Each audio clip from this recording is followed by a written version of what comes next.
Salam Pancasila dan salam penegakan hukum. Menarik ya, 2 hari ini sedang rame dibicarakan di media sosial tentang calon anggota DPR 2024 yang tidak wajib untuk memiliki SKCK, tidak wajib untuk memiliki NPWP dan tidak wajib untuk memiliki LHKPN. Karena memang di Undang-Undang Nomor 7 Tahun 2017 itu tidak diwajibkan memang. Tetapi jangan lupa ya, di pasal 240 itu sebenarnya ada disebutkan juga itu, bahwa seorang anggota legislatif atau orang yang mendaftarkan dirinya untuk menjadi anggota legislatif itu dia wajib untuk menyatakan bahwa dirinya tidak pernah dipidana penjara selama paling singkat itu 5 tahun. Jadi kalau dia tetap ingin dan pernah dipenjara, maka dia harus menyampaikan secara terbuka ya kepada umum atau kepada publik bahwa dia itu sebenarnya adalah mantan seorang terpidana. Dengan demikian publik akan bisa memilih apakah kami akan memilih dia ataukah tidak. Ini kalau berdasarkan ketentuan dari pasal 240 Undang-Undang Nomor 7 Tahun 2017. Nanti kita lihat juga ada beberapa komentar-komentar ya dari netizen tentang SKCK yang tidak wajib oleh siapa? Oleh mereka yang mendaftarkan diri sebagai anggota Dewan Perwakilan Rakyat, Wakil Rakyat Indonesia. Ini kita ambil dari CNN Indonesia ya. Ada beberapa komentar yang cukup menarik, umpamanya kita lihat dari Baskara Putra Hindia. Dia komentar begini, kita mau ngurus kerjaan kecil lewat swasta aja perlu SKCK. Masa ini mau ngurus negara kagak butuh gitu loh. Betul, ini sebenarnya bukan mengurus negara tapi mengurus kepentingan masyarakat. Menjadi saluran dari aspirasi masyarakat untuk mereka duduk bersama-sama dengan siapa? Dengan pemerintah, dalam hal ini adalah eksekutif, presiden, wakil presiden, dan pembantu-pembantunya untuk merumuskan regulasi dan aturan-aturan yang pro rakyat. Maka mereka ini sebenarnya harusnya manusia-manusia yang adil dan beradab, manusia di atas manusia, rakyat biasa itu. Kalau bisa kita istilahkan manusia setengah malaikat. Maka memang SKCK ini penting karena SKCK ini kan adalah surat keterangan dari Kepolisian Negara Republik Indonesia. Catatannya ada di sana.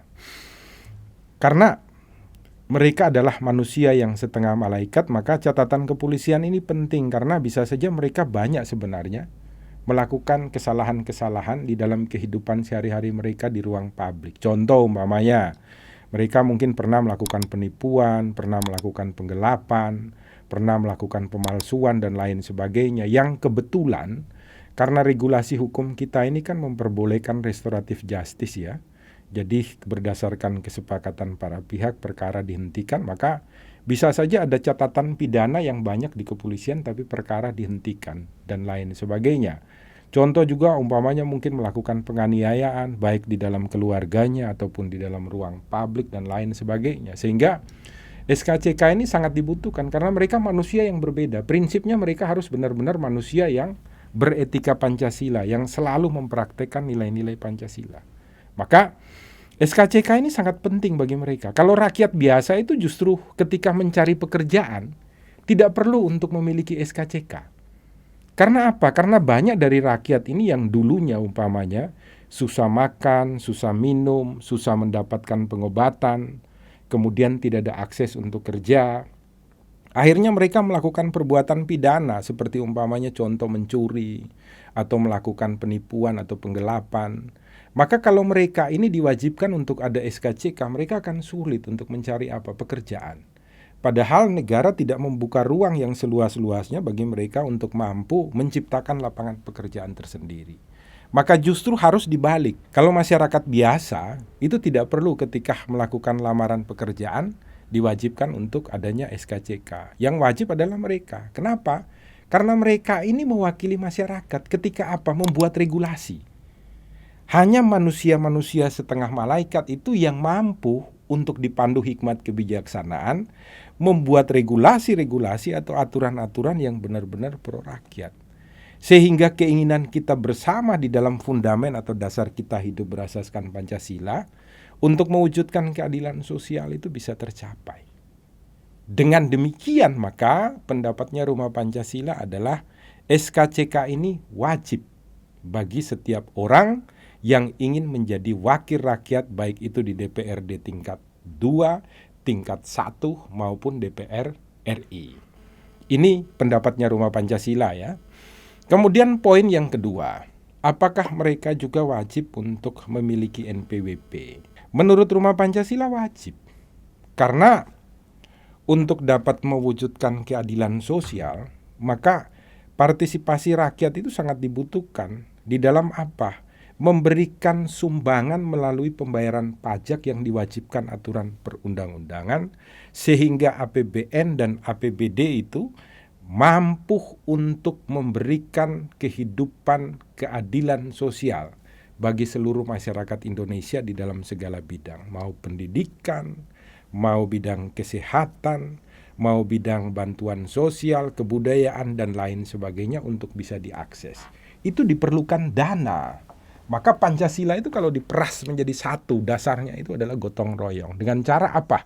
Menunjukkan bagaimana keteladanan seseorang di dalam mematuhi aturan perundang-undangan, baik itu melalui kecerdasan intelektual maupun melalui kecerdasan moral. Tidak perlu didorong oleh adanya perintah undang-undang, mereka secara taat dan wajib melakukan pembayaran pajak yang rutin setiap saat. Baik itu pajak kendaraannya, baik itu pajak rumahnya, baik itu pajak penghasilannya, dan pajak-pajak lain yang diterima ketika dia hidup di rumah Indonesia.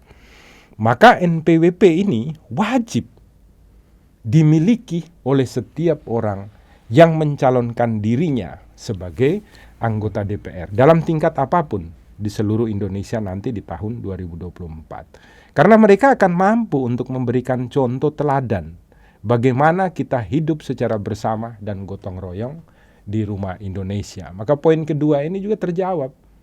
Karena dengan cara itu kita mampu untuk menjaga bangsa di sila ketiga, kemudian menjaga negara di sila keempat, dan mewujudkan keadilan sosial di sila kelima daripada apa yang dirumuskan oleh Founding Father sebagai filsafat, cara pandangnya orang Indonesia, yaitu apa? Pancasila. Nah, yang poin ketiga tentang LHKPN. Karena mereka ini adalah manusia yang setengah malaikat, bukan manusia setengah setan ya.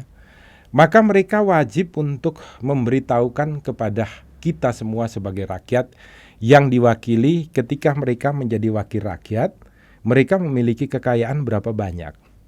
Sehingga nanti laporan berkala setiap tahun itu mampu untuk apa? Diawasi oleh masyarakat. Mereka ini sebenarnya ketika menjadi wakil rakyat melakukan pencurian terhadap uang-uang rakyat ataukah tidak itu loh.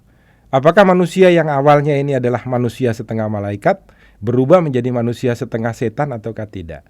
Karena ini juga nanti menjadi pertimbangan bagi partai politik sebagai perahu mereka untuk menjadi anggota dewan.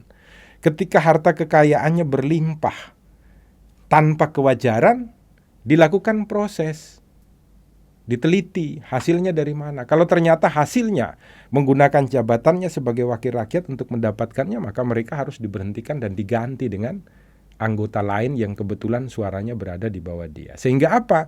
Mereka benar-benar bisa hadir dalam rangka untuk membuat aturan perundang-undangan yang nanti bisa apa? Membawa masyarakat Indonesia secara keseluruhan menuju pada gerbang paling akhir kita hidup untuk bahagia, yaitu apa?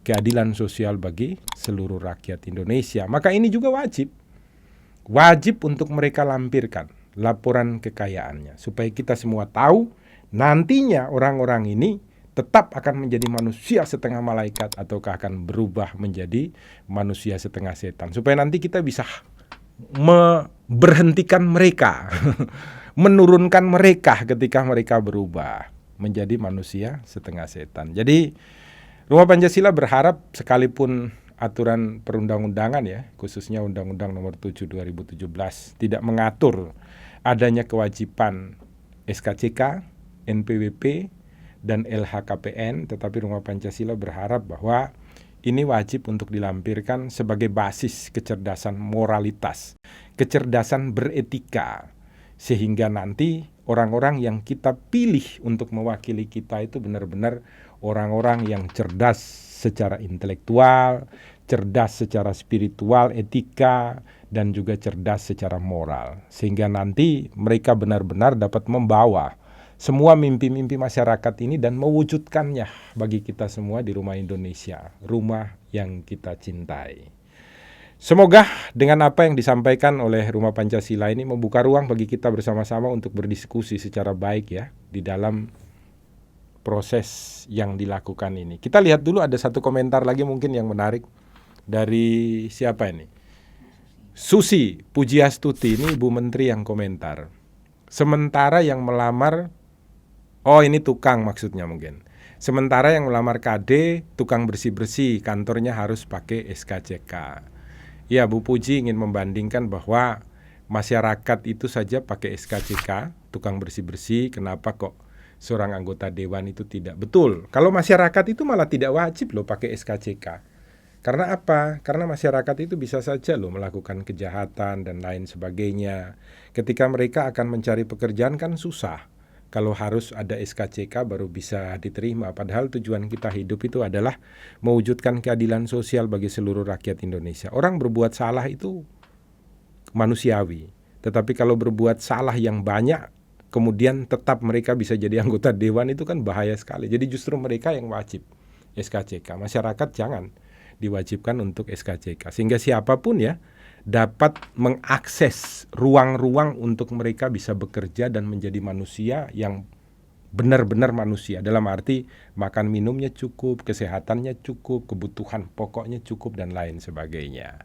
Maka jangan lupa, buka mata, buka telinga, buka hati, supaya kita mampu untuk membedakan mana yang harus kita lakukan dan mana yang harus tidak kita lakukan. Sehingga benar-benar ketika kita ingin mencalonkan diri sebagai wakil rakyat, kita sudah siap untuk menjadi malaikat. Malaikat itu adalah orang-orang berwujud manusia yang sudah tidak memiliki keinginan lagi untuk bersenang-senang di dunia. Karena seluruh kehidupan mereka serahkan, mereka relakan untuk kepentingan masyarakat, mendapatkan hak-haknya dari negara. Salam Pancasila dan salam penegakan hukum.